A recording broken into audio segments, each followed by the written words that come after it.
Hello guys, welcome back to Boring Historian. Tonight we dive deep into a world you might not have considered much. A world usually kept hidden behind closed doors, or in Rome's case, sometimes no doors at all. Imagine yourself draped in a simple toga, sandals slapping against the cool stone as you trudge through the bustling forum. The sun is high, the air thick with the murmur of commerce, the scent of bread, and something else, something distinctively Roman. You feel a gentle rumble, a call of nature that, in our modern world, sends you scrambling for privacy. But in ancient Rome, your experience might be a little different. What you're about to hear might stick with you. If you're picking up what I'm putting down, go ahead and hit that like and subscribe button. Let us know where you're tuning in from and what time it is for you right now. All right.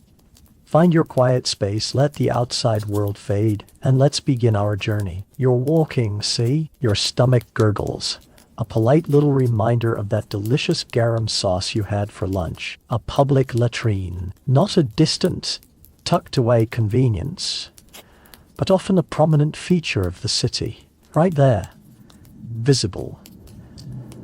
Sometimes even integrated into the bustling social fabric of the forum or the baths. You approach, and it's not what you expect. There's no solitary stall, no desperate search for a vacant cubicle. Instead, you see a long bench, probably made of marble or stone, with a series of keyhole-shaped openings carved into it. Sometimes these benches run along three sides of a room, creating a U-shape, often around a central fountain or a shallow water channel. It's open, very open. People are sitting there, side by side, chatting, laughing, discussing the latest gossip, maybe even haggling over prices. It's like a very, very informal coffee shop, but instead of lattes, everyone's just doing their business. This communal aspect, this casual intimacy, is perhaps the most striking difference between ancient Roman latrines and our modern sensibilities. You sit down, shoulder to shoulder, with strangers,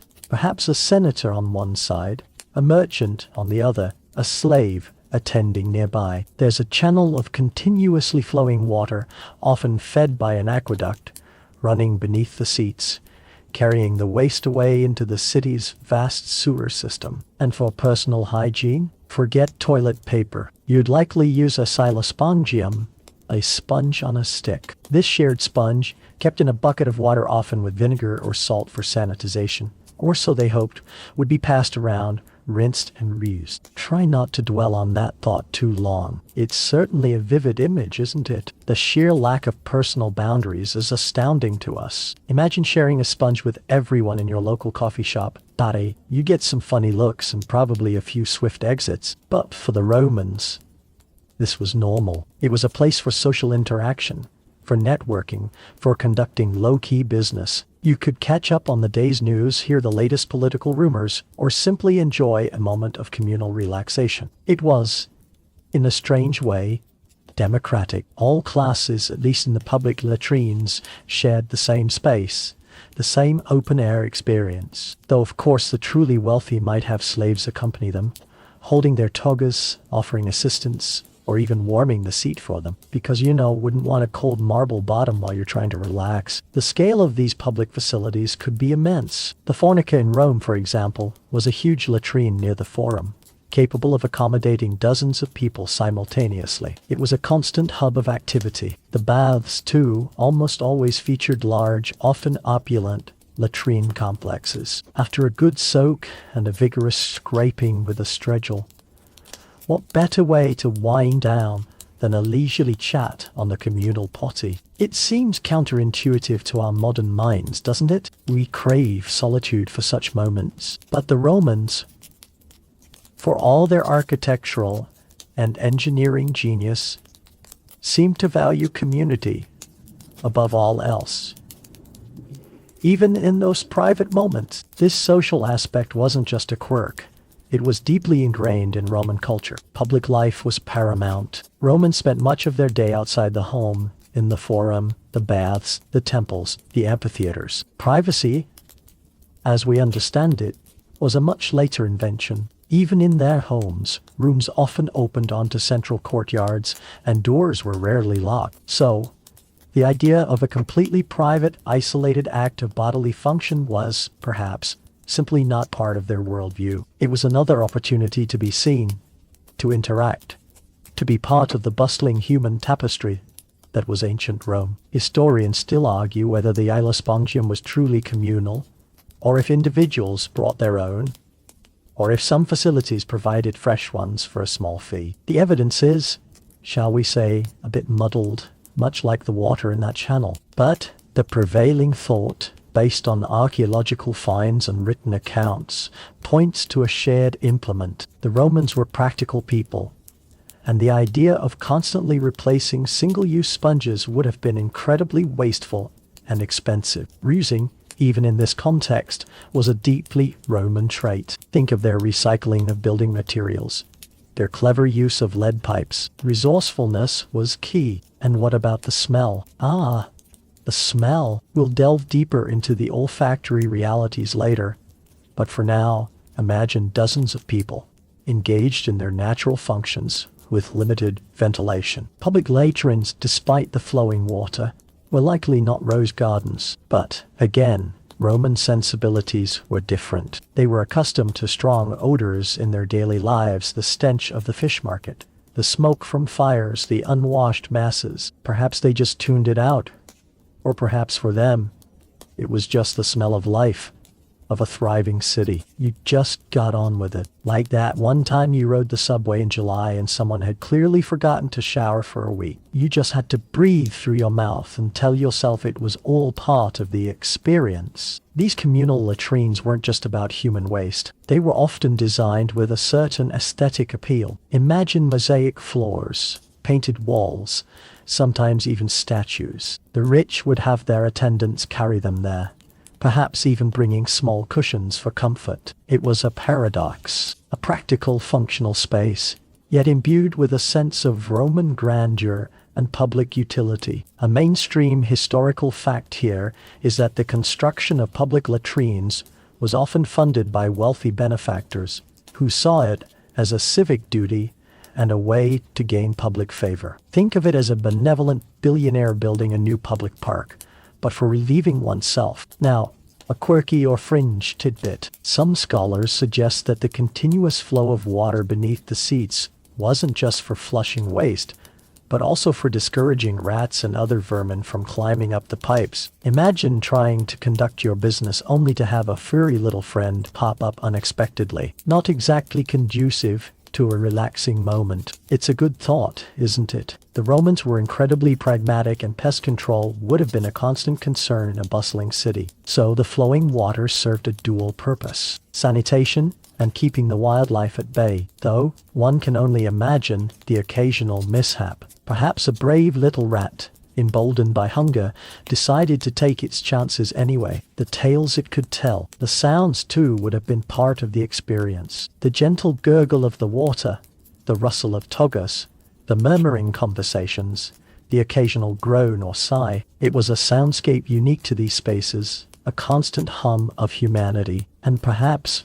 for some, it was a comforting sound, a reminder that they were not alone, that they were part of a vast, interconnected society. It certainly makes you appreciate the solitary bliss of your modern bathroom, doesn't it? No need to make small talk while you're trying to read that ancient scroll on your phone. The location of these public conveniences was also strategic. They were often found in places of high traffic, near markets, forums, and especially the public baths. The baths were a social institution in themselves, places where Romans spent hours exercising, relaxing, socializing, and of course taking care of their bodily needs. It made perfect sense to integrate the latrines directly into these complexes, creating a seamless transition from one social activity to another. You'd finish your dip in the frigidarium, dry off, and then head straight to the latrine for a chat and a well. The sheer engineering behind these systems was remarkable. The vast network of aqueducts brought fresh water into the city, not just for drinking and bathing, but for flushing these public latrines. And the Cloaca Maxima, the great sewer of Rome, was an engineering marvel that carried away the waste, emptying it into the Tiber River. It was a testament to Roman ingenuity, and their understanding of urban planning and public health, even if their knowledge of germ theory was, shall we say, a little underdeveloped. They understood the concept of moving waste away from populated areas, even if they didn't understand why it was important on a microscopic level. It was a grand system designed to handle the needs of a sprawling, densely populated city, and it largely worked for centuries. So, as you sit there on that cold marble bench, a sense of shared humanity envelops you. You're not just taking care of a bodily function. You're participating in a ritual, a social gathering that has been going on for generations. It's a reminder that even the most mundane aspects of life can be imbued with cultural significance. And in ancient Rome, even the toilet was a stage for the drama of daily life. The casualness of it all, the sheer unself-consciousness, is what truly makes it a hidden history. We tend to project our own modesty and need for privacy onto the past, but the Romans in this particular area were quite different. They just did it, and they did it together. Your foray into the public latrine complete, you emerge, perhaps feeling a little lighter, perhaps a little more connected to your fellow Romans. But what if you were a senator, a wealthy patrician, a member of the imperial family? Would your experience be the same? You might think that for the elite, there would be an immediate retreat into absolute privacy, a hermetically sealed chamber of personal reflection. And while they certainly had a greater degree of seclusion than the masses,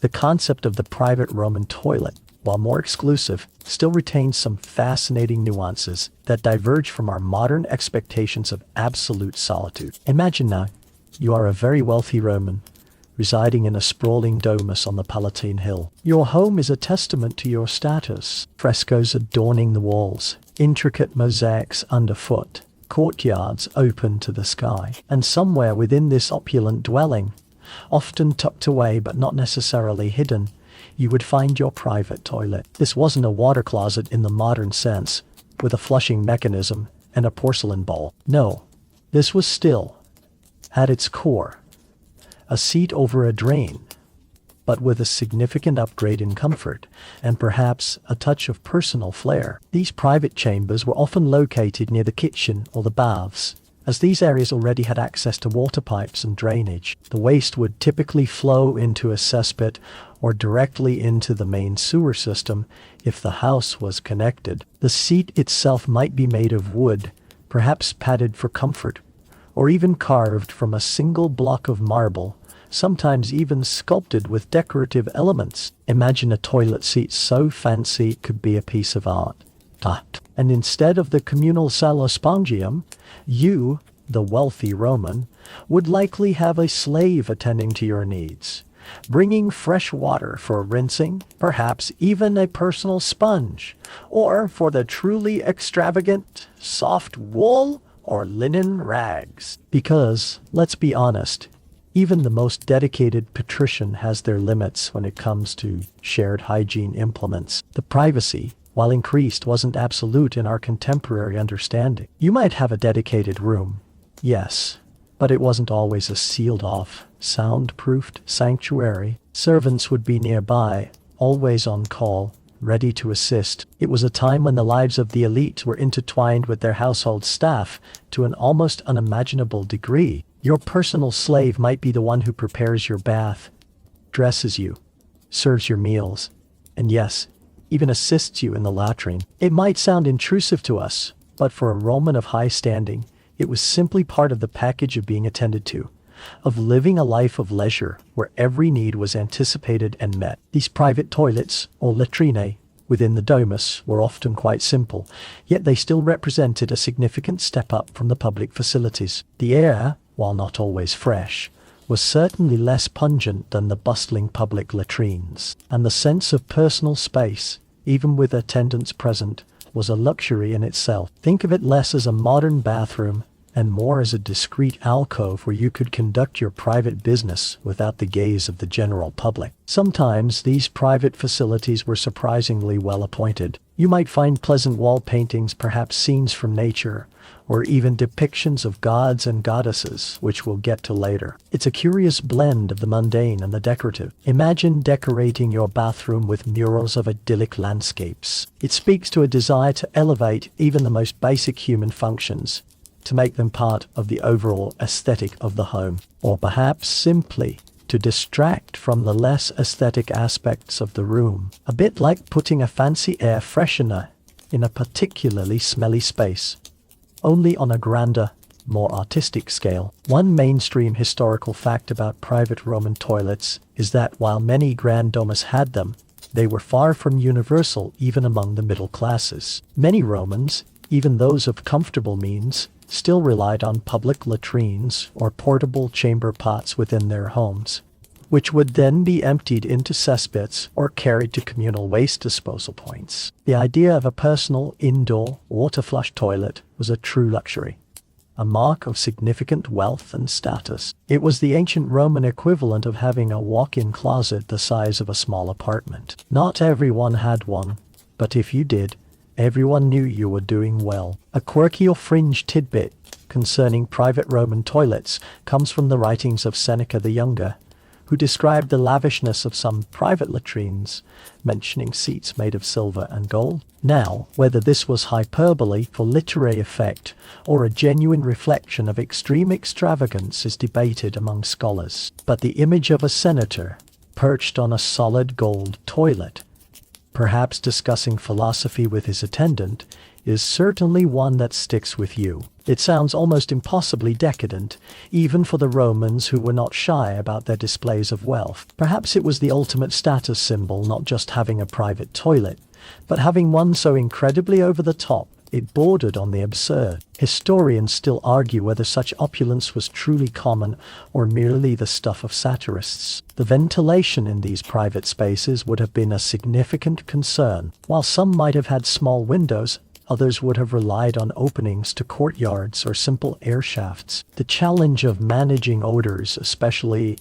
in a warm climate, was ever present. This often led to the use of strong perfumes or incense, or even bundles of aromatic herbs placed nearby. You can almost smell it, can't you? A mix of something human, overlaid with heavy floral notes. It's a testament to human ingenuity in the face of unpleasant realities. We still do it today, don't we? Light a candle, spray some air freshener. Some things, it seems, never change, only the tools we use. The very act of having a private latrine speaks volumes about the Roman understanding of social hierarchy. While the public latrine was a great equalizer, the private one was a symbol of distinction. It meant you didn't have to rub elbows, literally, with the common folk. It meant you had resources, land, and the staff to maintain such a convenience. It reinforced the idea that your time was more valuable, your comfort paramount. You weren't subject to the vagaries of public access or the sometimes crowded conditions. It was a tangible marker of your place at the top of the social pyramid. Consider the layout of some Roman villas discovered through archaeology. Some had multiple private latrines, perhaps one for the master of the house, one for the mistress, and smaller, simpler ones for the more senior household staff. This further underscores the hierarchical nature of Roman society, where even access to sanitary facilities was stratified. The concept of separate but equal certainly wasn't on their minds. It was more separate and distinctly unequal. The maintenance of these private facilities would have been a daily chore for household slaves. The constant flow of water for flushing, if available, would need to be monitored. If it was a cesspit system, the pit would need to be periodically emptied, a truly unenviable task that would have fallen to the lowest rung of the slave hierarchy. Imagine being the unfortunate soul whose job it was to shovel out human waste. It gives a whole new meaning to dirty work, doesn't it? It reminds you of the hidden labor that underpinned the grandeur of Roman life. Every beautiful mosaic, every grand arch, Every comfortable domus was built on the backs of countless individuals performing often unpleasant tasks. And what about children? Did they have miniature private toilets? Unlikely. Young children, especially in the early stages of toilet training, would have used chamber pots or simply relieved themselves outdoors in designated areas,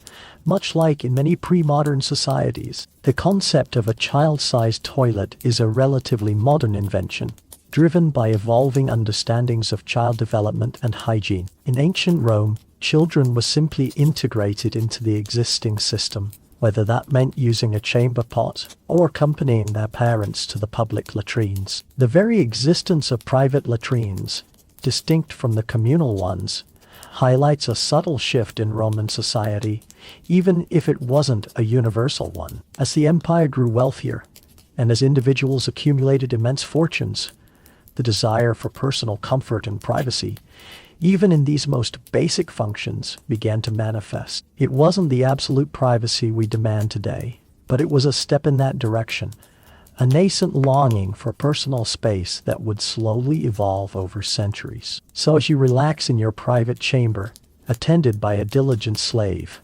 perhaps admiring the tasteful frescoes on the wall, you realize that even in the most basic act, the Romans found a way to express their social order, their engineering prowess, and their unique blend of practicality and indulgence. It wasn't just about relieving yourself.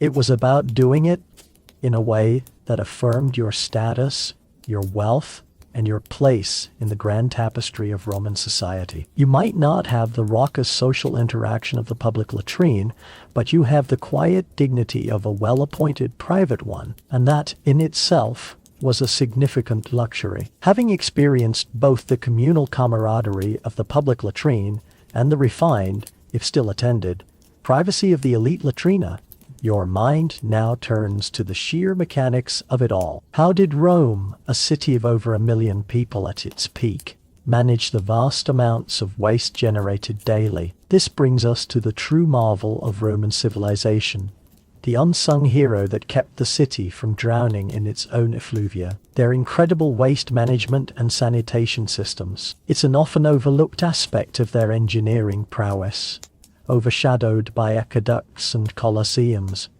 but no less vital to their existence. Imagine standing at the edge of one of Rome's great sewers, perhaps even the legendary Cloaca Maxima itself. You might picture it as a simple ditch, but no, this was a monumental feat of engineering, a vast network of interconnected channels and tunnels, some large enough to drive a wagon through, built to carry away not just rainwater, but the outflow from public latrines, bathhouses, and eventually some private homes. It was a silent, subterranean circulatory system for the city's refuse, constantly working day and night, keeping the surface relatively clean. The Romans weren't the first civilization to build sewers, but their scale and sophistication were unprecedented. They understood the importance of a continuous flow of water to flush away waste, preventing stagnation and the buildup of unpleasant odors and disease. Even if they didn't fully grasp the microbial reasons why, their engineering principles were remarkably sound. Gravity-fed systems, durable materials like concrete and brick, and ingenious designs to ensure efficient drainage. You could almost hear a Roman engineer proudly declaring, "If it flows downhill, we can make it disappear." The heart of this system was the aqueducts. These magnificent structures, bringing fresh water from distant springs and rivers, weren't just for drinking fountains and baths. A significant portion of that water was channeled specifically for flushing purposes. Without the constant influx of clean water, the sewer system would have quickly become little more than open cesspits, a far cry from the relatively hygienic system they maintain. It's a testament to their urban planning that they prioritized this comprehensive water infrastructure. Remember that crocodile dung sunscreen we briefly mentioned? Well, managing something as essential as water, even for waste, was far more crucial than quirky beauty trends. The Cloaca Maxima, a mainstream historical fact, began as an open drain in the Roman Forum, designed to carry away marsh water. Over centuries, it was progressively covered and expanded, becoming a vast underground conduit that's emptied into the Tiber River. It's still partly in use today, which is an astounding feat of longevity for an ancient infrastructure project. Imagine your city's sewer system still functioning 2,500 years from now. It makes you wonder if our modern pipes will last as long. The maintenance of this system was a continuous, labor-intensive task. Gangs of slaves and laborers were responsible for cleaning out blockages, repairing sections, and ensuring the flow remained unobstructed. It was a perilous and unpleasant job, navigating dark, confined spaces, often filled with noxious gases. One can only imagine the hazards involved, the constant risk of disease, or even getting lost in the labyrinthine depths. It wasn't a job you signed up for voluntarily. Let's just say that. A quirky or fringe tidbit about Roman sewers is the legend of Cloacina, the Roman goddess of the Cloaca Maxima. Yes, they had a goddess specifically dedicated to the sewers. She was often associated with Venus and cleanliness, which might seem counterintuitive given her domain. But it speaks to the Roman belief that even the most unsavory aspects of urban life required divine oversight and protection. You'd think she'd be more focused on preventing blockages than being associated with beauty. But hey, maybe she just appreciated good, clean flow. Some historians still argue whether Cloacina was a truly significant deity or merely a minor, localized guardian spirit. The private waste management in homes without direct sewer connections relied on chamber pots and cesspits. Chamber pots, simple ceramic or metal vessels, were common, especially in multi-story apartment buildings insulae. These would be emptied by hand, often into communal collection points, or, less fortunately, sometimes simply tossed out of windows onto the streets below. Yes, you heard that right. Imagine walking down a narrow Roman street on a dark night and hearing a splash. It makes you appreciate modern plumbing, doesn't it? This practice, while officially discouraged, was a messy reality of urban living, particularly in poorer districts. It was the ancient Roman equivalent of someone leaving their trash bags on your porch. Cesspits were essentially large underground pits dug to collect waste from individual houses. These would need to be periodically emptied by professional waste removers, often called stercorari, who would then transport the contents outside the city to be used as fertilizer on fields. It was a surprisingly sustainable, if smelly, system, turning human waste into agricultural benefit. This was a crucial part of the ancient world's circular economy.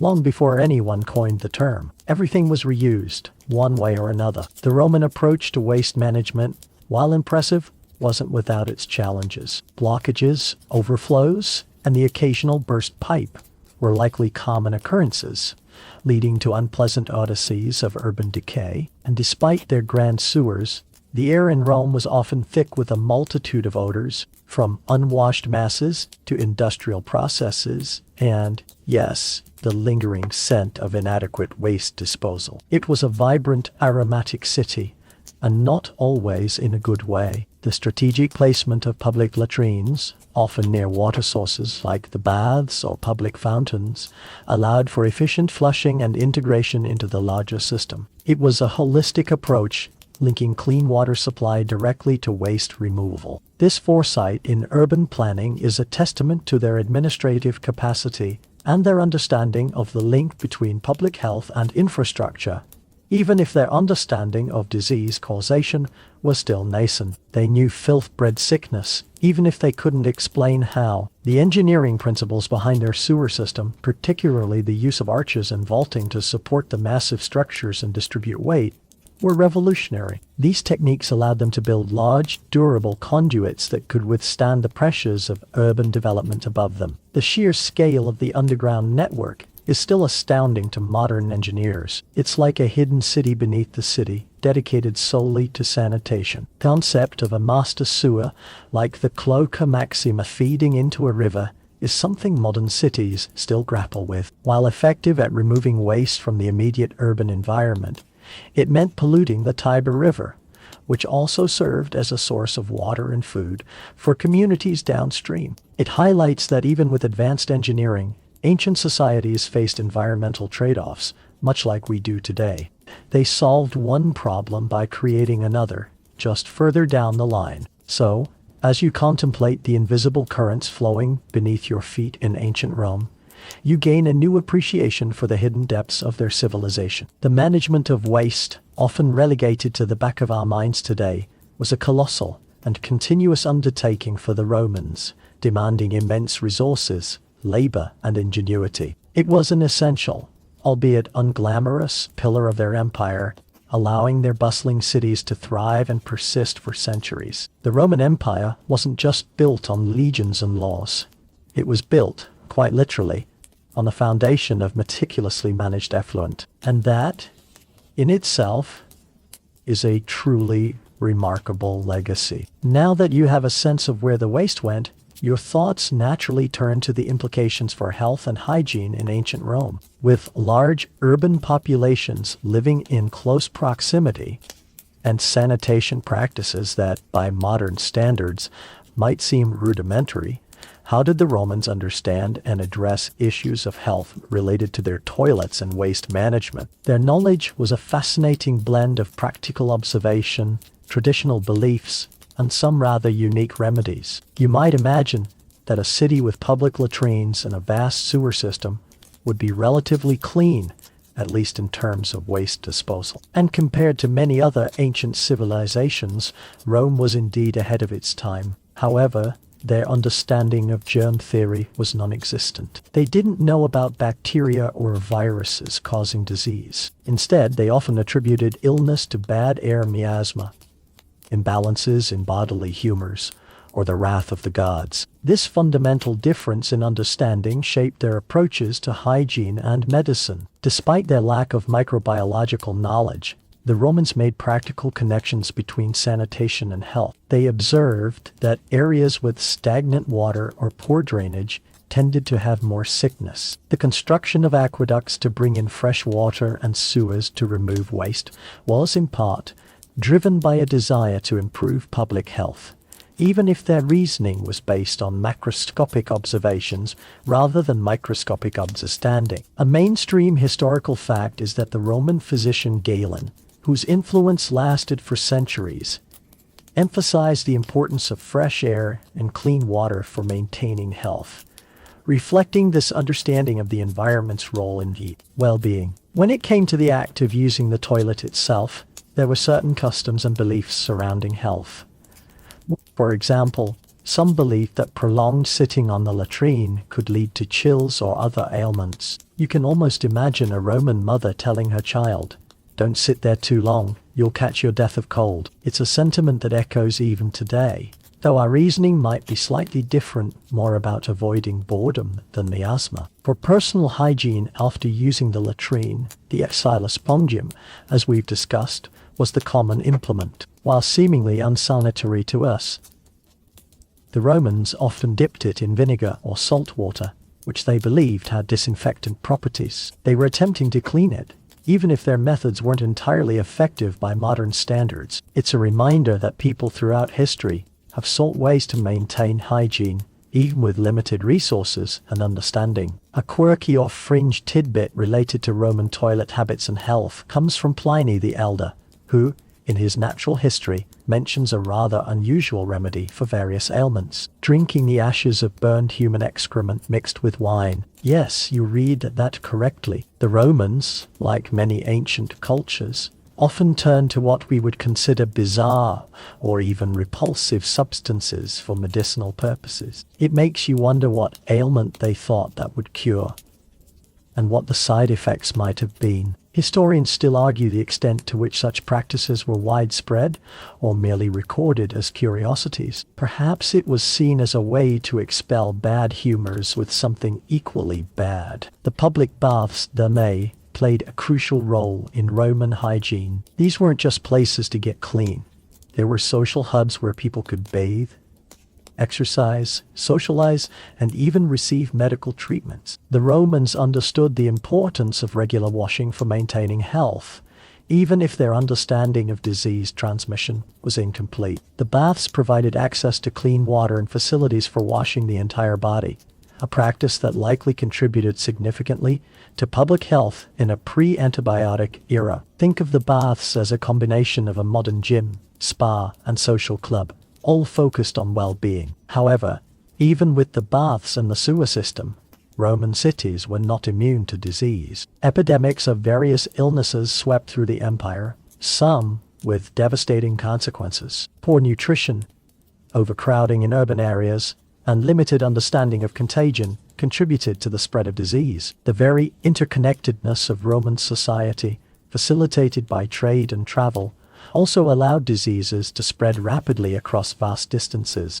Roman physicians did offer advice on matters of personal hygiene related to excretion. Some recommended wiping carefully and thoroughly. Others discussed the importance of the consistency and color of one's stool as indicators of health. While their understanding was based on the prevailing humoral theory, the balance of blood, phlegm, yellow bile, and black bile, their observations often contained a kernel of truth. Changes in bowel habits can indeed be a sign of underlying health issues. The design of public latrines, while communal, did incorporate some elements that might have had unintentional hygienic benefits. The constant flow of water beneath the seats helped to carry away waste and reduce odors. The open-air nature of many latrines might have provided better ventilation than enclosed spaces, potentially reducing the concentration of airborne pathogens. Even if the Romans didn't understand that concept, the Romans also had various superstitions and beliefs related to excretion and health, which we'll delve into more in the next section. Some believed that certain rituals or prayers should be performed while using the latrine to ward off evil spirits or ensure good health. This blending of practical hygiene with religious belief was a common characteristic of ancient societies. Interestingly, archaeological evidence from latrines can provide insights into the diets and health of the Roman population. Analysis of preserved fecal matter coprolites can reveal the types of food they ate, the presence of parasites, and even indicators of certain diseases. It's a somewhat unglamorous but incredibly informative way to learn about the daily lives and health challenges of people who lived thousands of years ago. You might not think of a toilet as a source of historical data, but it turns out it can tell us a lot about the past. The Roman military, known for its discipline and engineering prowess, also paid attention to sanitation in their camps and fortresses. They often constructed temporary latrines and drainage systems to maintain hygiene and prevent disease among the troops. This understanding of the importance of sanitation for military effectiveness was a key factor in their success. A sick army is not a fighting army. So, while the Romans didn't have the benefit of modern medical science, they were not oblivious to the link between sanitation and health. They built impressive infrastructure to manage waste, promoted bathing as a means of cleanliness, and made observations about the body's excretions. Their understanding was shaped by the scientific paradigms of their time, but their practical efforts to maintain a relatively healthy urban environment were significant achievements that laid the groundwork for later advancements in public health. Their approach was a fascinating mix of practical engineering, traditional beliefs, and a constant striving to manage the unseen forces that could bring illness. An open scholarly debate here is, historians still argue whether the overall health outcomes in Roman cities were significantly better than in other large urban centers of the ancient world, given their advanced sanitation systems. While they undoubtedly had advantages in waste disposal, factors like diet, overcrowding, and limited medical knowledge likely still contributed to significant health challenges. The impact of their sanitation on overall life expectancy and disease prevalence remains a complex and debated topic. You can see, can't you, how their understanding of health, while different from ours, was deeply intertwined with their daily lives, including something as fundamental as using the toilet. It wasn't just a private act or a public necessity. It was part of a larger framework of beliefs and practices aimed at maintaining well-being in a world where the causes of illness were largely mysterious. Having considered the practicalities of waste management and their impact on Roman health, your journey now takes a fascinating turn into the realm of the unseen. The superstitions, rituals, and even divine patrons associated with ancient Roman toilets. Yes, even the most mundane act of human life was steeped in a rich tapestry of belief, fear, and a desire to appease the supernatural forces that, Romans believed, governed their world. Imagine, if you will, a small household shrine placed near a private latrine, or perhaps a painted inscription above the entrance to a public one. For the Romans, every aspect of life had its deities, its spirits, and its omens, and the act of relieving oneself was no exception. It might sound absurd to our modern ears, but for them, it was a logical extension of their animistic worldview, where spirits resided in everything, from trees to doorways. And yes, even in the conduits of waste. One of the most prominent deities associated with latrines was Crepitus, the god of flatulence. Now, before you giggle, understand that for the Romans, this wasn't just a crude joke. While possibly invoked humorously, Crepitus also served a protective function, a sort of guardian against the potentially harmful gases and unpleasantries emanating from the nether regions. It's almost as if acknowledging and appeasing him was a way to ensure things smoothly, both literally and figuratively. You might murmur a quick prayer to Crepitus as you sat down, just to be on the safe side, like a quiet bless you after a sneeze. A mainstream historical fact is that minor deities and genii loci spirits of a place were incredibly numerous in the Roman pantheon, covering almost every conceivable aspect of daily life, including those related to bodily functions. Beyond individual deities, Romans also believed in daemons or spirits that inhabited liminal spaces, and the latrine, a gateway between the human body and the underworld of the sewers, was certainly a liminal space. These spirits could be benevolent or malevolent, and it was wise to keep them on your good side. Inscriptions found in latrines, sometimes crude, sometimes humorous, often invoked good luck or warned against bad omens. You might see graffiti wishing for a smooth bowel movement, or even a playful curse against someone who caused a blockage. A quirky or fringe tidbit is the belief in a specific demon, Satyra, who was thought to reside in the depths of the Roman sewer system. This wasn't a god per se, but more of a mischievous or potentially dangerous spirit. Some accounts suggest people would sometimes throw small offerings into the latrine, not as waste, but as a plea to Satyra for protection or a quick and easy passage. It's like leaving out milk and cookies for Santa, but for the underground waste disposal system. Historians still argue whether such practices were widespread or confined to specific regions or cults within the vast Roman Empire. The evidence for Satyra is scant but intriguing, hinting at a darker, more superstitious side to their understanding of these hidden spaces. The act of defecation itself could be imbued with ritualistic significance. There are accounts of Romans bringing good luck charms or amulets with them into the latrine, or even reciting specific incantations to ensure a healthy and successful evacuation. It wasn't just about comfort. It was about safeguarding one's well-being in a world full of perceived dangers, seen and unseen. Think of it as a pre-game ritual, but for the toilet. Fear of the unknown, particularly from the dark and often dangerous world beneath the city streets, also played a role. The sewers were not just conduits for waste. They were seen as potential entry points for evil spirits, or even literal dangers like rats or venomous creatures. The flickering oil lamps in some public latrines would have cast eerie shadows, further fueling these anxieties. The constant flow of water, while practical, also created a mysterious echoing sound that could easily be interpreted as the whisperings of unseen entities. Some protective symbols were commonly found in or near latrines. The fascinus, a winged phallus amulet, was a common apotropaic evil-averting symbol in Roman culture, displayed widely to ward off bad luck and evil eye. You might find carvings of a fascinus above a latrine entrance, or even small statuettes within the space. It's a bold statement, isn't it? Keep away, evil spirits. We have a giant magical phallus here. Another fascinating aspect was the role of communal good fortune. In public latrines where people sat together,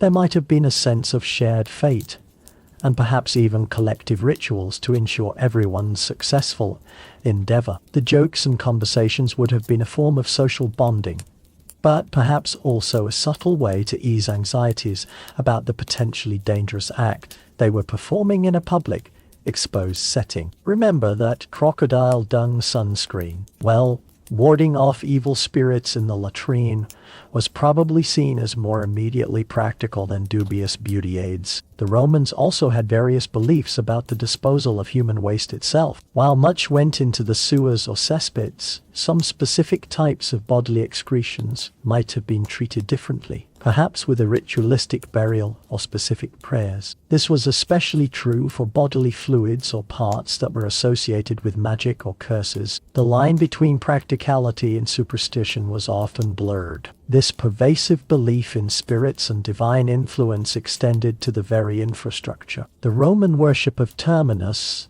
the god of boundaries and landmarks, might seem unrelated, but even the precise location and structure of sewers and latrines could be seen as defining boundaries between the clean and the unclean.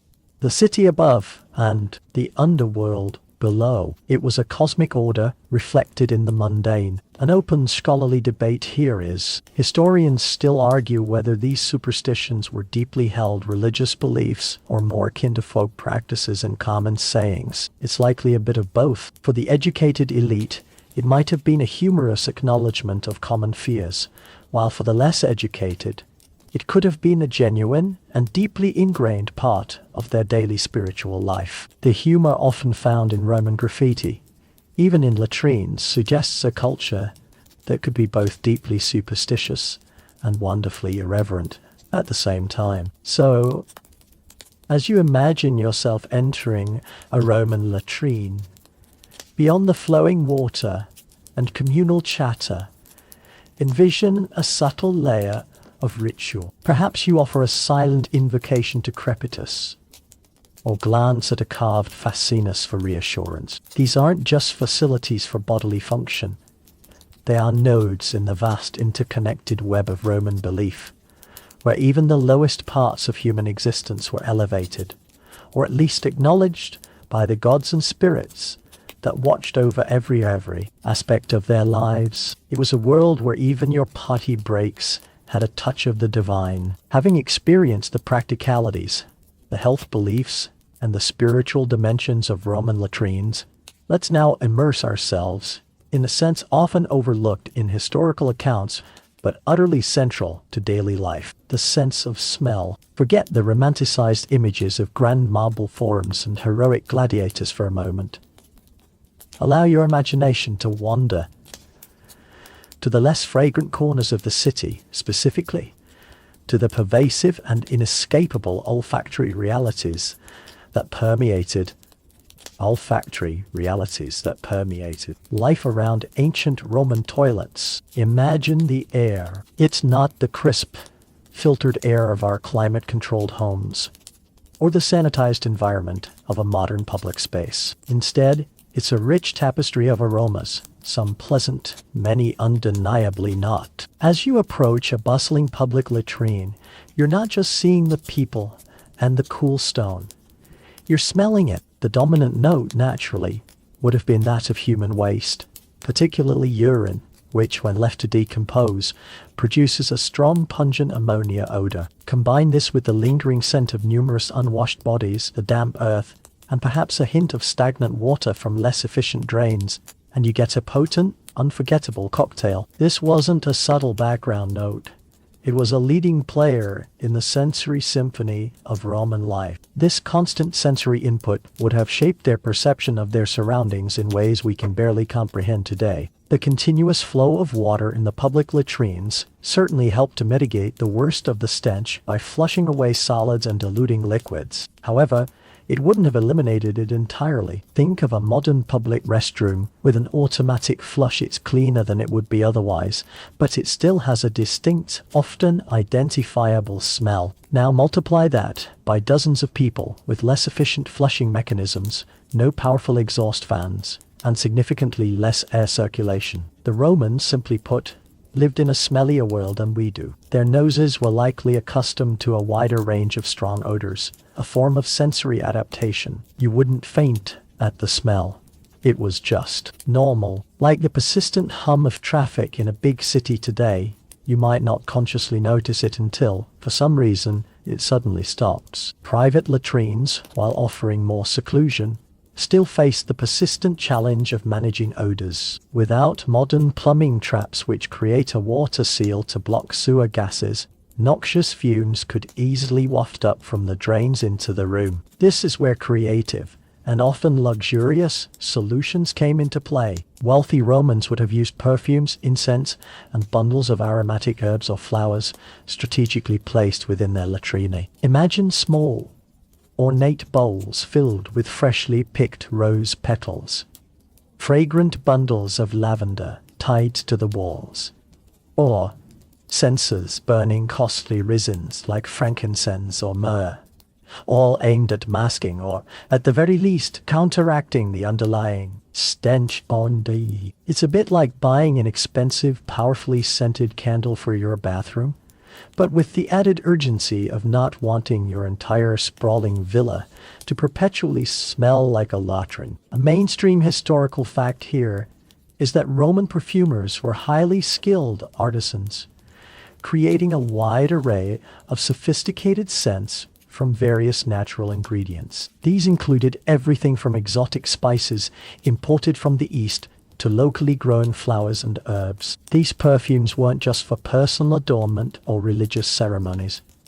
They were an integral part of managing the pervasive odors of daily Roman life, including those emanating from public and private sanitation facilities. The industry of scent was thriving, in part, precisely because of the stark realities of a largely unplumbed and often unsanitary world. Now, for a quirky or fringe tidbit, some scholars suggest that the Romans, in their constant battle to combat the overwhelming smells in public spaces, might have even resorted to using garum, their ubiquitous and incredibly pungent fermented fish sauce, as a primitive form of flesh. The idea is that the incredibly strong, distinctively savory, and often overpowering smell of garum might have been used to overwhelm, or simply mask other, more offensive odors. While this seems counterintuitive to our modern sensibilities, trading one potent, arguably unpleasant smell for another, it's possible that in a culture accustomed to intense aromas, a familiar, albeit potent, culinary smell might have been preferred to the raw, uncontrolled stench of waste. Historians still argue whether this was a widespread practice or merely an anecdotal curiosity. It certainly makes you appreciate your lemon-scented cleaning products, doesn't it? The public latrines themselves would have contributed to a truly unique blend of smells. Beyond the immediate human waste, there would have been the damp scent of the cold stone, the mineral aroma of the water flowing through the channels, and perhaps the faint, metallic scent of bronze fittings. In busier latrines, the sheer warmth generated by dozens of bodies in a relatively confined space would have amplified and intensified all these odors, making them even more palpable. It was a multi-layered sensory experience, not just visual and auditory, but profoundly and inescapably olfactory. Furthermore, the Roman diet, which was often rich in legumes, grains, and often preserved fish products, would have had its own distinct contribution to the overall aroma of human waste. Different foods produce different kinds of gases and volatile organic compounds upon digestion and decomposition. So, the scent of Rome would have been a complex, ever-changing bouquet, a dynamic mix of the human, the natural, and the man-made. The sewer systems themselves, despite their continuous flow, were not entirely sealed or airtight. Vents and openings, sometimes deliberately designed for ventilation, sometimes accidental cracks or gaps, would have allowed the gases to escape into the streets above. This was particularly true in areas with less well-maintained sections of the Cloaca Maxima or with open drains in poorer districts. The low-lying areas, especially near the Tiber River where the main sewer emptied, would have likely been the most persistently pungent, a constant, unavoidable reminder of the city's hidden waste infrastructure. The Romans sometimes used natural compounds like sulfur and alum as primitive disinfectants or deodorizers. They might burn sulfur to purify the air or mix alum with water to clean surfaces, believing these substances could neutralize foul odors and ward off miasma. These chemicals, too, have their own distinct smells, often sharp or acrid, adding yet another layer to the city's complex olfactory profile. It was a constant battle against the smells, a testament to their desire for cleanliness and a healthy environment, even in the face of overwhelming odds. Remember that crocodile dung sunscreen? Well, at least it wasn't likely to smell like burning sulfur. The very concept of a bad smell was deeply intertwined with the Roman understanding of disease. As we discussed earlier, they believed strongly in miasma or bad air as a primary cause of illness. Therefore, reducing unpleasant odors wasn't just about comfort or aesthetics. It was seen as a vital public health measure, even if their scientific reasoning was flawed by modern standards. They believed that if something smelled bad, it was inherently bad for you, a source of illness or misfortune. And frankly, in many cases, they weren't entirely wrong, even if they didn't know about bacteria or viruses. An open scholarly debate remains regarding the true impact of Roman perfumes and deodorizing efforts. Historians still argue whether these measures were truly effective in mitigating the pervasive urban stench, or if they primarily served a psychological function, reassuring Romans that they were actively combating the unpleasant realities. It's hard to truly grasp the sensory experience of an ancient city, as our modern noses are simply not accustomed to such levels of ambient odor. So, as you walk the ancient streets in your mind's eye, let your imagination fully engage your nose. The grand architecture, the bustling crowds, the vibrant markets all existed within a constant atmospheric haze of complex and often powerful odors. The Roman approach to waste management, while remarkably advanced for its time, didn't create an odorless city. Instead, it managed the smells, diluted them, and sometimes ironically added new ones in the process of trying to combat the old. It was a constant, unspoken battle against the invisible potent forces of decomposition. And in that battle, the Romans, with their perfumes, their incense, and their innovative, if sometimes peculiar, solutions, truly left their mark. Your nose, had you been there, would certainly have remembered it. We've journeyed through the practicalities, the health beliefs, the superstitions, and even the pervasive smells of Roman toilets. Now let's turn our attention to the human element often overlooked in these historical narratives. The slaves and servants whose daily lives were inextricably linked to the functioning of Roman sanitation. While the emperors and senators might have enjoyed the convenience, it was the tireless, often thankless, labor of the enslaved population that truly made Rome's sophisticated waste management systems possible. Imagine the dawn in a wealthy Roman domus. While the patrician family still slumbers, a household slave, perhaps a young man or woman, is already at work. Their duties might include emptying chamber pots from the family's sleeping quarters. These weren't just simple ceramic bowls. Some could be quite elaborate, made of bronze or even silver for the truly wealthy. The slave would carefully carry these pots, often along narrow corridors, to a designated emptying point, perhaps a communal cesspit in the courtyard, or a connection to the main sewer line if the house was directly plumbed. This was a daily, intimate chore, demanding careful handling and a strong constitution. For those attending to the private latrines of the elite, the tasks were even more personalized. You, as the attendant, might be responsible for ensuring the seat was clean, perhaps warming it with a cloth for your master or mistress, or even offering a cushion for comfort. When the individual was finished, you would present the ilospongium, freshly rinsed in water with vinegar or salt, or provide the personal wool or linen rags that were a mark of true luxury. This level of personal service, extending even to the most private bodily functions, highlights the extreme dependence of the Roman elite on their enslaved workforce. It wasn't just about labor.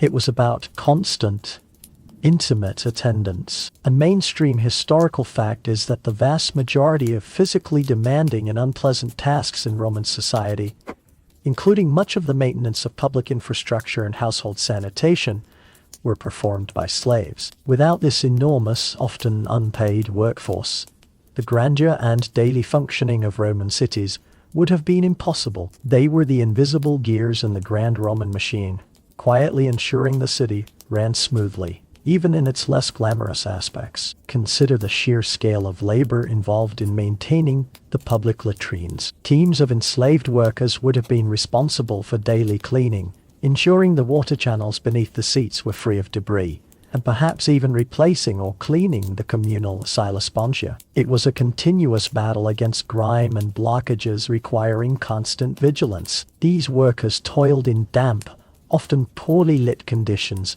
exposed to the unpleasant realities of urban waste. Their existence underscores the harsh realities of ancient life for those at the bottom of the social hierarchy. A quirky or fringe tidbit related to this labor is the existence of specialized waste removers, or stercorari, who were typically freedmen or slaves engaged in this specific trade. These individuals would be responsible for emptying private cesspits, a task so malodorous and undesirable that it was often relegated to the lowest echelons of society. There are even anecdotal accounts, though debated among historians, that some stercorari would collect valuable items accidentally dropped into cesspits, leading to a strange sort of treasure hunting in the muck. Historians still argue whether such stories are mere folklore or reflect a genuine, if rare, opportunity for profit in the world of Roman waste.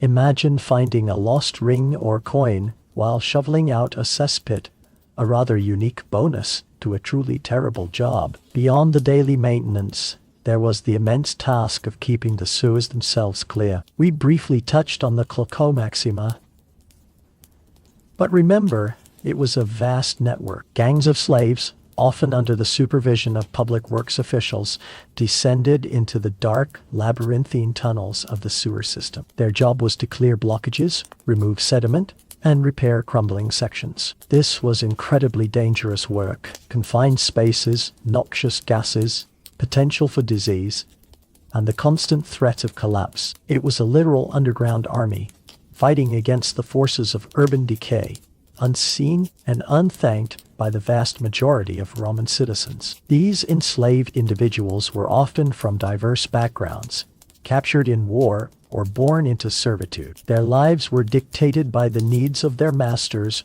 or the demands of public works. They had little to no agency, their comfort and well-being secondary to the task at hand. The sheer physical toll of these jobs would have been immense, leading to various ailments and a significantly shorter life expectancy. The presence of attendants in private latrinae also highlights the Roman concept of status. For an elite Roman, having a slave attend to such personal needs was not seen as shameful or embarrassing. Rather, it was a demonstration of wealth and power. It was a public display, even in a private setting, that you were someone of importance, someone whose every need, no matter how intimate, was catered to. It's a bit like having a personal valet today, but extended to all aspects of your personal care. Even in the communal public latrines, there would have been a form of service. Slaves might have been present to manage the ilospongium buckets, ensuring they were refilled with water and vinegar, or to collect payment if the latrine was privately operated and charged a small fee. This shows that even in these relatively egalitarian spaces, the Roman social hierarchy was never truly absent. The presence of enslaved labor was fundamental to the functioning of almost every aspect of Roman society, from the grandest triumphs to the most humble bodily functions. The anonymity of these enslaved workers is a powerful reminder of how much of history is built on the unrecorded lives of the disenfranchised. We know the names of emperors and generals, but rarely the names of the men and women who emptied the chamber pots or cleaned the sewers. Their stories are largely lost to time, known only through the archaeological traces of their labor and the brief, often unsympathetic mentions in ancient texts. Remember that crocodile dung sunscreen? For the enslaved worker, life was far more about the gritty realities of hygiene than frivolous beauty routines. So, as you picture the Roman latrine, whether public or private, remember the unseen hands that made it function. The slaves and servants, often nameless, provided the essential labor that allowed the empire's cities to thrive. Their tireless work, both above and below ground, was a silent testament to the vast human cost of Roman civilization. It was a system built on comfort for the few and constant, often unpleasant, labor for the many. And in contemplating their roles, we gain a deeper understanding of the complex social fabric that was ancient Rome. You've seen the physical labor, the unseen hands that kept Roman sanitation flowing. Now, let's lighten the mood a little, or perhaps descend into the realm of the subtly subversive Roman toilet humor. Yes, even in a society that could be remarkably formal and hierarchical, humor found its way into every nook and cranny, including the most intimate of spaces. The Roman latrine, far from being just a utilitarian necessity, often served as a canvas for witty, crude, and sometimes surprisingly insightful jokes and graffiti. Imagine yourself in a bustling public latrine, perhaps at the baths of Caracalla. Amidst the murmuring conversations and the gentle gurgle of the water, your eye catches something scratched into the marble wall, or perhaps painted in rough letters. A short, sharp witticism, a playful jab, or a very direct comment on the act of defecation itself. This was the ancient world's equivalent of bathroom stall graffiti, a candid, uncensored glimpse into the everyday humor of ordinary Romans. It's a stark contrast to the more formal inscriptions you'd find on public monuments, offering a truly hidden history of Roman wit. A mainstream historical fact is that graffiti was widespread in Roman cities, particularly in Pompeii and Herculaneum, preserved by volcanic ash. These scribblings and drawings covered everything from political commentary and declarations of love to advertisements, and crucially for our discussion, a significant amount of toilet-related humor. They weren't just vandalism, they were a vibrant, informal form of public communication, reflecting the daily thoughts and anxieties of the population. The humor often revolved around the universal experiences of bodily functions. Jokes about constipation, diarrhea, flatulence, and the sheer effort involved in excretion were common. You might find a crude drawing accompanied by a Latin phrase like cacata cave malum, pupa beware of evil, a playful warning, or perhaps a reference to uncomfortable after effects. Or you might see a snippet of verse complaining about the quality of the communal sponge or the discomfort of a cold seat. This kind of humor, despite its crudeness, is incredibly relatable. It's the universal language of human experience, crossing millennia. Who hasn't at some point made a joke about their bowel movements? A quirky or fringe tidbit is the theory that some of the more elaborate or artistic graffiti found in Roman latrines, particularly those depicting a winged phallus or other apotropaic symbols, were not just superstitious protective charms, but also served a humorous purpose. The exaggerated nature of some of these images, placed in such a context, could have been intended to elicit a chuckle or a knowing grin from fellow users. It's a blend of protective magic and irreverent humor, suggesting that the Romans found ways to poke fun at even their most sacred or serious beliefs when placed in a suitably informal setting. Historians still argue whether the primary intention of these symbols in latrines was religious, humorous, or a playful combination of both. The very act of sharing a public latrine would have fostered a specific kind of gallows humor. Imagine sitting shoulder to shoulder with strangers, all engaged in the same vulnerable act. Laughter, even at crude jokes, could have been a coping mechanism, a way to diffuse awkwardness and build a temporary sense of camaraderie. It's like being stuck in a long queue for something slightly embarrassing. A shared laugh can make the experience more bearable. Remember that crocodile dung sunscreen? Well, at least its side effects weren't typically a source of public jest. Some of the humor was quite pointed, a satirical jab at individuals or social norms. You might find a jab at a stingy patron who provided inadequate facilities, or a complaint about a particular user who left the latrine in a state of disarray. These were micro-commentaries on daily life.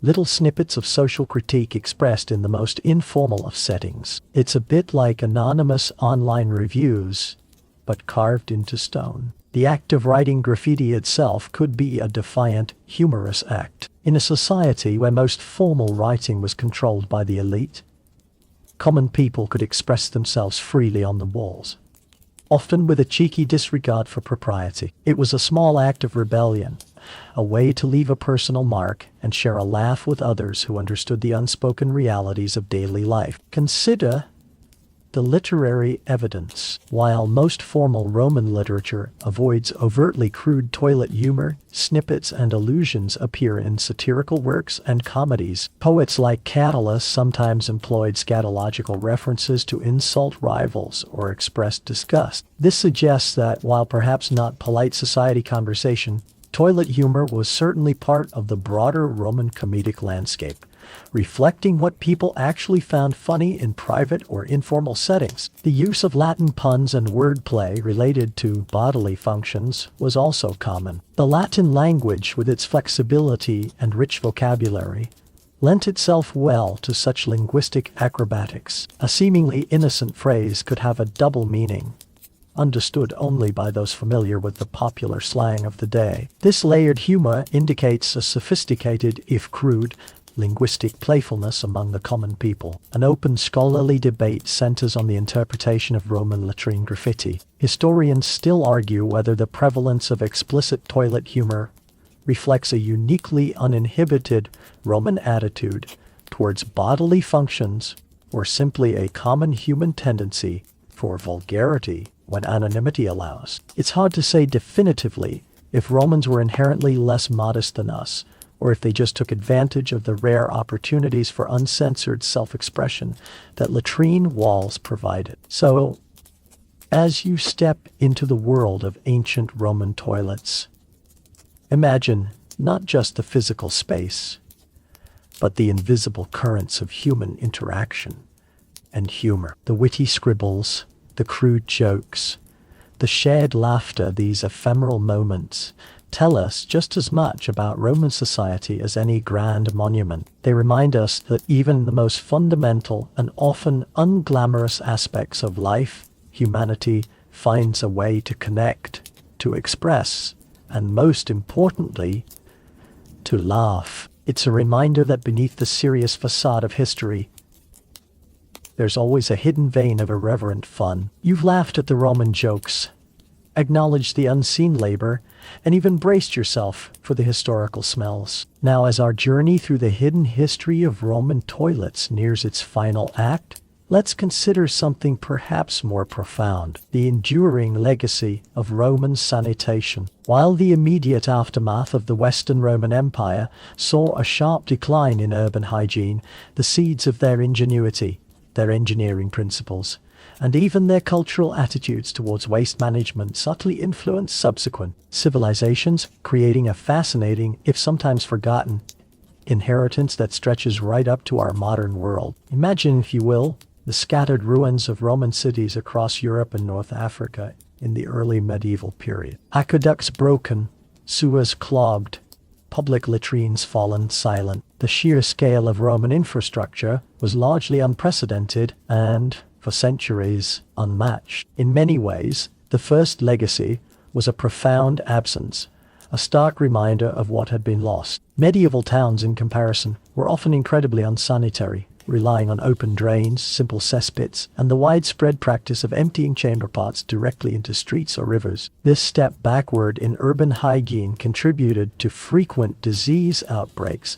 and a generally lower quality of life in densely populated areas. However, the knowledge, even if fragmented, did not entirely vanish. In the Eastern Roman Empire, or Byzantium, the sophisticated urban planning and hydraulic engineering traditions continued. Cities like Constantinople maintained impressive water supply and drainage systems for centuries after Rome's decline. This demonstrated that the idea of comprehensive urban sanitation was not entirely lost, even if the practical application became rare in the West. It kept the flame of possibility alive, proving that large-scale waste management was, indeed, achievable. A mainstream historical fact here is that during the Renaissance, starting in the 14th century and gaining momentum in the 15th and 16th, there was a profound rediscovery of classical knowledge. Scholars and engineers avidly studied Roman texts on architecture, civil engineering, and urban planning.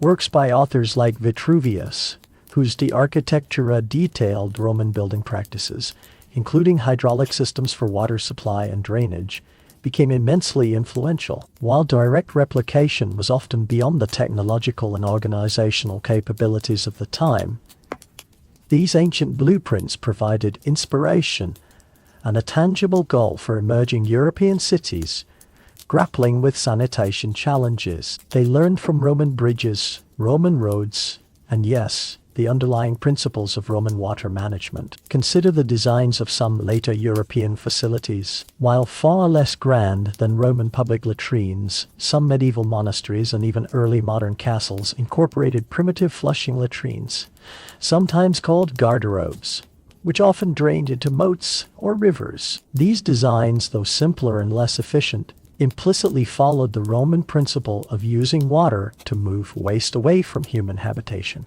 It's like seeing the ghost of a grand idea in a much smaller, often clumsier manifestation. The concept of a dedicated, water-assisted waste disposal point, rather than merely a hole in the ground, had taken root. A quirky or fringe tidbit concerns the direct visual influence. Some scholars propose that the characteristic keyhole or horseshoe shape of Roman latrine seats, designed for comfort and the flow of water, might have subtly influenced the design of later toilet apertures, particularly in some early examples of privies and chamber pot seats. While many medieval privies were simply holes, the idea of a shaped, contoured seat, providing a more stable and comfortable user experience, could be seen as an indirect design lineage from the Roman model. Historians still argue how direct and widespread this specific aesthetic influence was versus independent invention driven by functional needs. But it's interesting to consider that even the ergonomic contours of your modern toilet seat might hold a faint echo of ancient Roman design. The very concept of public health engineering, of intentionally designing urban environments to manage waste and thereby mitigate disease, owes a significant conceptual debt to Rome. Even if the knowledge was fragmented and had to be laboriously relearned over centuries, the Roman Empire provided undeniable proof that large populations could thrive in urban settings with proper sanitation infrastructure. This was a crucial, if often forgotten, lesson for societies struggling with epidemics and unsanitary conditions. The idea that a city could be clean, not just haphazardly, but through intentional centralized design and administration, was a powerful, enduring Roman legacy. The sharp decline in urban sanitation after Rome's fall dramatically illustrates the importance of their systems. The subsequent centuries of increased disease, shorter lifespans in cities, and general squalor serve as a grim testament to the value of what the Romans had achieved. It reminds you how easily advanced knowledge and complex systems can be lost if not continually maintained, understood, and passed down through generations. It's like forgetting how to maintain a complex machine. Once it breaks down, rebuilding it from scratch is a monumental task. The development of modern plumbing and municipal sewage systems, beginning in earnest during the Industrial Revolution in the 18th and 19th centuries, drew heavily upon rediscovered Roman hydraulic engineering principles. While the technologies were new steam power, mass-produced iron pipes, and eventually vitreous china, the underlying concepts of water pressure, efficient drainage, and the need for comprehensive, integrated urban networks were essentially Roman. The very word plumbing itself derives from the Latin word plumbum, meaning lead, referring to the extensive use of lead pipes by the Romans. So, every time you hear the word, or see a plumber at work, you're getting a little whisper from ancient Rome. The Roman fascination with baths and public hygiene also influenced later European health trends and public health initiatives. While the grand, lavish public baths were not replicated in the same way immediately after Rome, The idea of communal bathing as a social and health-promoting activity found its way back into public consciousness during later eras. The memory of Roman cleanliness and dedication to public amenities spurred new forms of public hygiene, albeit on a much smaller, more private scale at first. Even modern legislative efforts in cities to regulate waste disposal, to prevent the illegal dumping of refuse in streets, and to ensure the proper functioning of sewage systems, can be seen as distant echoes of Roman civic administration. The Romans understood the need for central authority and public funding to manage essential urban services, including sanitation. It's a testament to the enduring nature of urban problems and the strikingly similar solutions societies often arrive at, even millennia apart. An open scholarly debate remains on the precise mechanisms of transmission for this legacy. Historians still argue whether the influence of Roman sanitation on later periods was primarily through direct study of their surviving texts and ruins,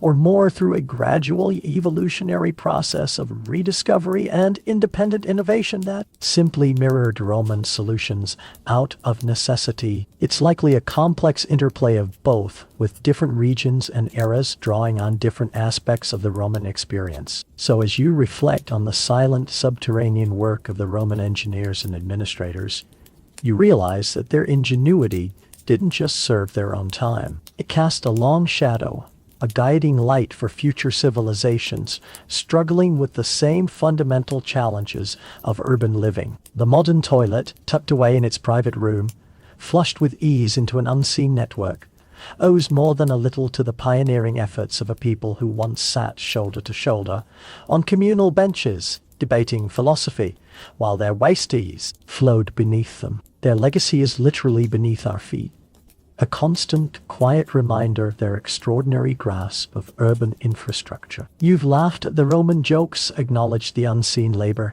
braced yourself for the historical smells, and even traced the subtle echoes of Roman sanitation into our modern world. Now, as our journey through the hidden history of Roman toilets reaches its final destination, let's take a quiet moment for some modern musings. What, ultimately, do these ancient latrines truly reveal about human nature, about progress, and about our ever-evolving, yet fundamentally constant, relationship with our most basic bodily functions? You see, the story of Roman toilets isn't just a quirky footnote in history, nor is it merely about clever plumbing. It's a profound window into a civilization's deepest values, its priorities, and its collective psyche. Their communal latrines, which to us seem utterly bizarre, in their open, public nature, tell us about a society where privacy, as we understand it,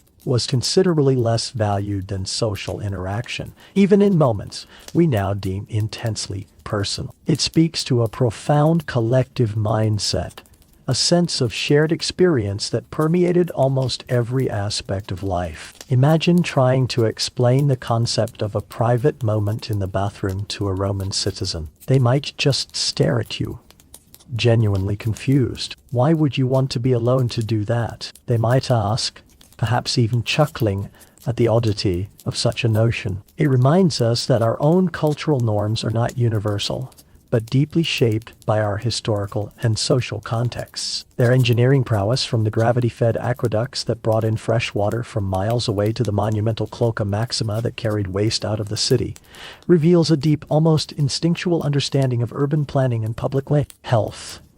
This was long before germ theory, mind you. It highlights humanity's persistent drive to solve practical problems, to make life more livable, more efficient, and healthier, even when faced with enormous logistical challenges like managing the waste of 1 million people in a bustling metropolis. It reminds us that innovation isn't always about grand revolutionary inventions. It's often about finding elegant, scalable solutions to very messy, very human, and very persistent problems. The Romans built systems that lasted for centuries, not just for their own convenience, but for the fundamental well-being of their burgeoning population. The fascinating blend of practicality and superstition, of advanced engineering existing side by side with divine appeasement, is particularly revealing about the human condition. Romans built magnificent sewers and engineered complex water systems, yet still murmured prayers to Crepitus, the god of flatulence, or relied on a carved fascinus to ward off evil spirits in their latrines. This juxtaposition underscores a fundamental aspect of human nature, our persistent desire to control the unknown, to find meaning, protection, and even a touch of humor in the face of things we don't fully understand. It's a reflection of how we grapple with the mysteries of life and bodily processes, turning to both rational logic and deeply ingrained belief. Remember that discussion about whether the exilospongium was truly communal or if individuals brought their own? Well, the Roman mind could comfortably hold both the very practical need for personal cleaning and the deeply superstitious belief in spirits inhabiting the dark, unseen realms of the sewers. The olfactory realities, the pervasive, undeniable smells that would have been a constant, if often unnoticed, companion in Roman cities, force us to confront our own modern sensibilities. We live in a world where smells are largely managed, contained, and often artificially masked or eliminated. The Romans lived in a world of raw, unfiltered sensory input, where the aroma of the fish market mingled with the smoke from hearths and the undeniable scent of human and animal waste. It suggests that our contemporary definition of clean and hygienic is not universal, but profoundly culturally constructed and technologically enabled. What was tolerable or even unnoticed to a Roman might be profoundly offensive or even sickening to us. It makes you wonder what aspects of our own daily lives, our own sensory environments, would be considered utterly bizarre or even repulsive by someone from a truly alien culture or a distant historical era. Consider the gentle yet inexorable evolution of privacy, from the wide-open communal latrines to the slightly more secluded, yet still attended, private latrinae, and eventually to our modern highly isolated and often soundproof bathrooms. There's a clear, discernible trajectory. This evolution isn't just about technological advancement or the availability of new materials.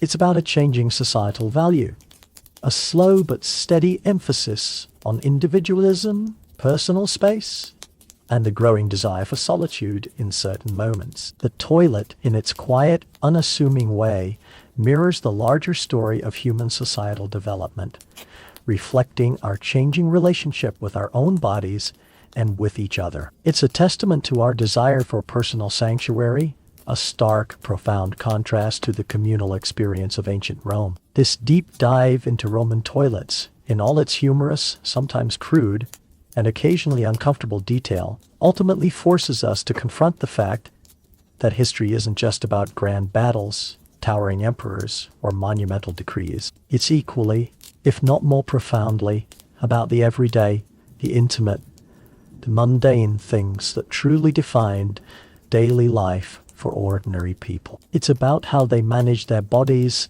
their waste, their needs, and their beliefs in a world vastly different from our own. And in understanding these seemingly trivial or even repulsive aspects, we gain a deeper, more nuanced, and often more human appreciation for the complexity, the ingenuity, and the sheer persistence of ancient civilizations. It also serves as a humble, yet powerful, reminder of how far we've come. The sheer convenience of flushing away waste with the simple press of a handle, the effortless assurance of clean, potable water at our fingertips, the absolute privacy we take for granted. These are not universal truths of the human experience, but the precious products of millennia of human effort, ingenuity, and innovation, built, quite literally, on the foundations laid by those who came before us. It's a reminder to appreciate the hidden systems, the silent infrastructure, and the quiet historical legacies that underpin our modern comfort and contribute to our daily well-being. So as you slowly drift off to sleep, let the vivid image of a bustling communal Roman latrine slowly fade, replaced by the quiet assurance of your own personal space.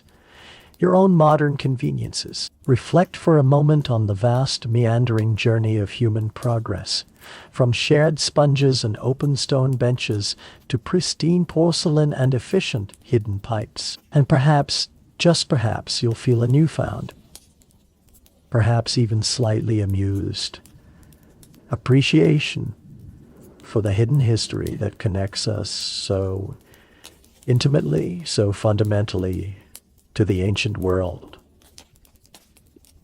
Even in the most unexpected and unglamorous of places.